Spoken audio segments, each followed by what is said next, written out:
Starting off this week's NASCAR Cup Series race ended with Ross Chastain being a discussion point.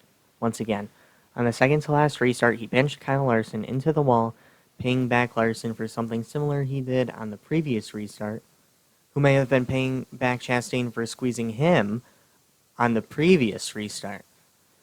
But this time, Ross was ahead of Larson just enough that when he made contact with the 5, there was enough leverage for him to be turned into the outside wall.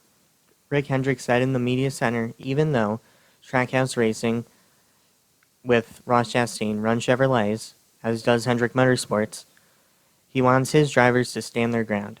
Realistically, Larson could have won 3 races in a row as of right now, heading into the Charlotte 600, which he won 2 years ago, and was in position to win last year. Assuming he would have won at Kansas, finished where he was running before he wrecked at Talladega and Dover, and finished second at Darlington, not even winning there. Including stages, Kyle Larson has missed out on 90 points. He is only 66 points behind the leader, who is Ross Chastain, ironically, and is 10th in the regular season standings. Last year, we saw how crucial playoff points are in the elimination rounds. On the Drivers' Championship side, Kyle Larson missed out on the round of 8 by 2 points in 2022, which could have been gained earlier in the year by finishing 2 positions better in the regular season, winning 2 stages, or winning a race. Partially overshadowed was William Byron's 3rd win of the season, who leads the series in the most for this year. In all but one season since 2013, the first driver to win 2 races has finished top 4 in the final standings, except for in 2022, with William Byron being eliminated after the round of 8. The winningest driver of the season has finished top 4 since 2016 in all but 1 year, with Kevin Harvick's 2020 being the exception. For the first time in 26 years, the NASCAR Cup Series will host a race at North Wilkesboro. 22 drivers are locked in, with the top 2 finishers in the All-Star Open transferring, and 1 fan vote, for a total of 25 drivers.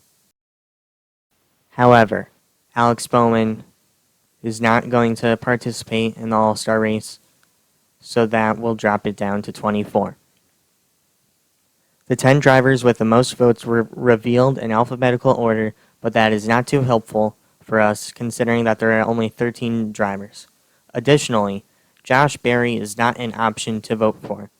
No driver in the current open field has ever won the fan vote in previous All-Star events, nor was revealed in the top 10 last year for most popular driver. Noah Gragson won the most popular driver in the Xfinity Series last year and in the Truck Series a few years back. The only drivers revealed in the top 10 for the 2022 race and were revealed in the top 10 this year are Harrison Burton and Corey LaJoie. However, most of the other drivers were either locked into the All-Star race last year, like Michael McDowell, who is an option to vote for this year, but wasn't last year, or were not in Cup at the time, like AJ Allmendinger, Ty Gibbs, or Noah Gragson. It is also worth mentioning that on Twitter, there is a push to get BJ McLeod in the All-Star race. Josh Wise won the fan vote in 2014, so it is very realistic that a big group of fans can get behind a driver to get them in. Although, the driver in the 78 car on the entry list is Josh Bilicki, so that adds a layer of complexity. I'm not sure, and I don't think anyone is, what they would do if BJ wins the fan vote.